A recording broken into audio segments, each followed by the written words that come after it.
Vous écoutez Kadash, la méditation quotidienne de la parole de Dieu pour un peuple mis à part.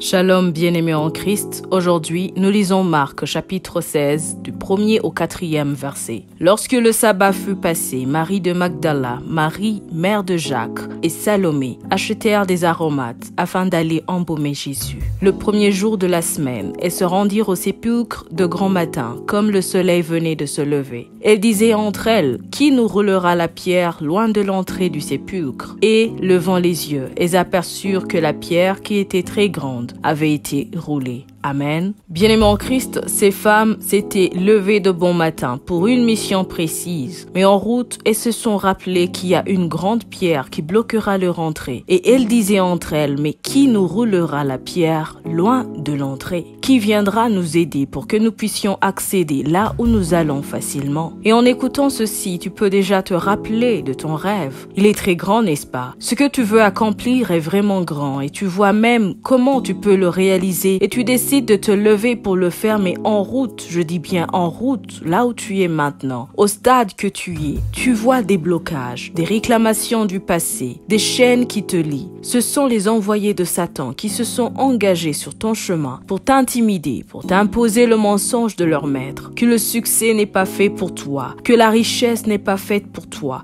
que le vrai amour n'existe plus, qu'il faut prendre soin de soi et non des autres, que les sauvés en Jésus auront leur bonheur au ciel et jamais sur terre. Et dans l'ignorance, plusieurs enfants de Dieu y croient. Et tu verras qu'ils ne rêvent plus grand. Ah, ce n'était qu'un rêve ce que j'ai vu. Planifier grand? Oh non, c'est fait pour les autres et non pour moi. Bien-aimé en Christ, qui t'a dit que les meilleures parts de ce monde sont à Satan. La Bible me dit que la terre et tout ce qu'elle contient appartiennent à l'Éternel. C'est lui le Créateur. Il ne te donne pas parce que tu ne demandes pas. Et quand tu demandes, tu n'y crois pas. Tu penses que ce n'est pas fait pour toi. Voilà pourquoi c'est très difficile pour nous de déclarer ce que nous croyons en face de ce que nous voyons. Parce que l'ennemi convainc nos cœurs que les merveilles de Dieu n'arriveront pas aussi vite dans nos vies, ce qui est faux. Satan désire nous garder loin de nos parts célestes. Voilà alors ce qui est arrivé à l'équipe de femmes qui étaient en route vers la tombe de Jésus, pleines de zèle, sûres d'elles-mêmes pour l'œuvre qu'elles vont accomplir. Mais à quelques mètres avant leur arrivée, l'intimidation de l'ennemi s'est présentée dans leurs esprits. Et nous y voici.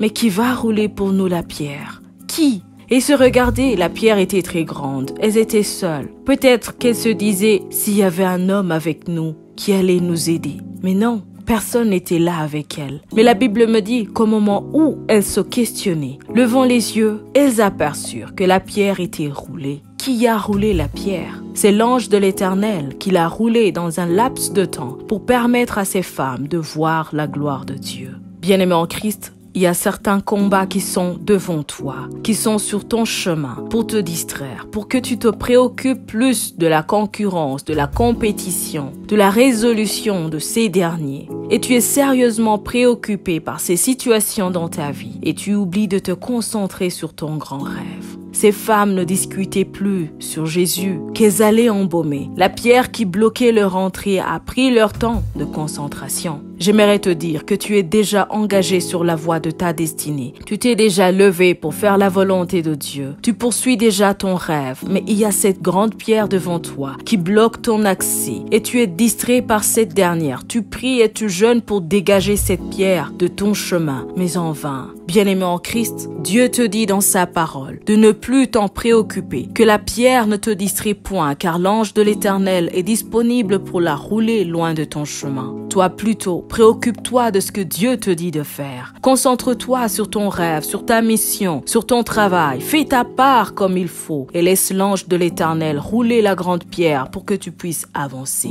Et tu dois savoir que l'ange de l'Éternel est très rapide, comme un éclair, et quand il descend, il opère au rythme divin. Ces femmes disaient entre elles, mais qui roulera pour nous À cet instant même, elles aperçurent la pierre déjà déplacée. Et quand elles sont entrées, l'ange de l'Éternel leur a annoncé la bonne nouvelle. Bien-aimé en Christ, après avoir roulé la pierre qui bloquait ta vie, l'ange de l'Éternel t'annoncera une très bonne nouvelle. La pierre qui cachait la résurrection de Jésus a été roulée par l'ange de l'Éternel. Je prie ce matin que la pierre qui bloque ton salut, que la pierre qui bloque ta délivrance, que la pierre qui bloque ta vie, oui, cette pierre qui t'empêche d'accéder à ta bénédiction, qu'elle soit roulée maintenant au nom de Jésus-Christ et que cette semaine et ce nouveau mois de février soient sérieusement chargés de bonnes nouvelles au nom de Jésus-Christ. Amen. Sois richement béni. Shalom.